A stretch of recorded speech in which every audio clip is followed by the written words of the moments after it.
പ്രിയമുള്ളവരെ, ചാനൽ എസിലേക്ക് ഏവർക്കും സ്വാഗതം. അപ്പോൾ നമ്മൾ കഴിഞ്ഞ വീഡിയോയിൽ പറഞ്ഞതുപോലെ തന്നെ ഇന്നത്തെ വീഡിയോയിൽ നമ്മൾ ചർച്ച ചെയ്യാൻ പോകുന്നത് 1773 റെഗുലേറ്റിംഗ് ആക്ടിനെ കുറിച്ചാണ്. അപ്പോൾ നമുക്ക് വളരെ വേഗം കാര്യത്തിലേക്ക് കിടക്കാം. ഇന്ത്യയിലെ ബ്രിട്ടീഷ് ഈസ്റ്റ് ഇന്ത്യ കമ്പനിയുടെ പ്രവർത്തനങ്ങൾ കൂടുതൽ മെച്ചപ്പെടുത്തുന്നതിന് വേണ്ടിയും അതുപോലെ തന്നെ അതിൻ്റെ മേൽ കൂടുതൽ നിയന്ത്രണങ്ങൾ കൊണ്ടുവരുന്നതിന് വേണ്ടിയും 1773 ബ്രിട്ടീഷ് പാർലമെന്റ് പാസാക്കിയ നിയമമാണ് റെഗുലേറ്റിംഗ് ആക്ട് ഓഫ് 1773. ഈ നിയമം പാസാക്കുമ്പോൾ ബ്രിട്ടീഷ് പ്രധാനമന്ത്രി ലോർഡ് നോർത്ത് ആയിരുന്നു എന്ന കാര്യം ഓർമ്മയിൽ സൂക്ഷിക്കുക. അപ്പോൾ ഇനി നമുക്ക് ഈ റെഗുലേറ്റിംഗ് ആക്ട് ഓഫ് 1773 പ്രധാനപ്പെട്ട വ്യവസ്ഥകൾ എന്തെല്ലാമായിരുന്നു എന്നൊന്ന് പരിശോധിക്കാം. 1773 റെഗുലേറ്റിംഗ് ആക്ട് ആണ് ഇന്ത്യയിൽ സെൻട്രൽ അഡ്മിനിസ്ട്രേഷൻ ഉള്ള ഒരു അടിത്തറ ഇട്ടത് എന്ന് നമുക്ക് കാണാൻ സാധിക്കും. രണ്ടാമതായിട്ട് ഈ ആക്ടിലൂടെ ബംഗാൾ ഗവർണറെ ഗവർണർ ജനറൽ ആയിട്ട് നിയമിച്ചു. അങ്ങനെ ആദ്യത്തെ ഗവർണർ ജനറൽ ആയിട്ട് വാറൻ ഹേസ്റ്റിങ്സ് നിയമിതനായി.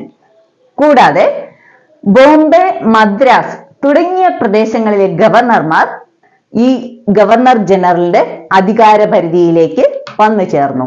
ഇതോടൊപ്പം തന്നെ ഈ ഗവർണർ ജനറലിനെ സഹായിക്കുന്നതിന് വേണ്ടി ഒരു 4 അംഗ എക്സിക്യൂട്ടീവ് കൗൺസിലിന് രൂപം കൊടുത്തു.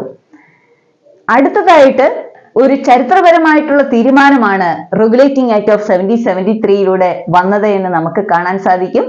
അതുപ്രകാരം ഇന്ത്യയിൽ കൽക്കത്തയിൽ ഒരു സുപ്രീം കോടതി സ്ഥാപിക്കാൻ തീരുമാനമാകുകയും അതിനെ തുടർന്ന് 1774 ഒരു ചീഫ് ജസ്റ്റിസും 3 ജഡ്ജിമാരും ഉൾക്കൊള്ളുന്ന സുപ്രീം കോടതി സ്ഥാപിക്കുകയും ചെയ്തു. അങ്ങനെ സർ എലീജ ഇംബയെ ആദ്യത്തെ കൽക്കട്ട സുപ്രീം കോടതി ചീഫ് ജസ്റ്റിസ് ആയിട്ട് നിയമിക്കുകയും ചെയ്തു.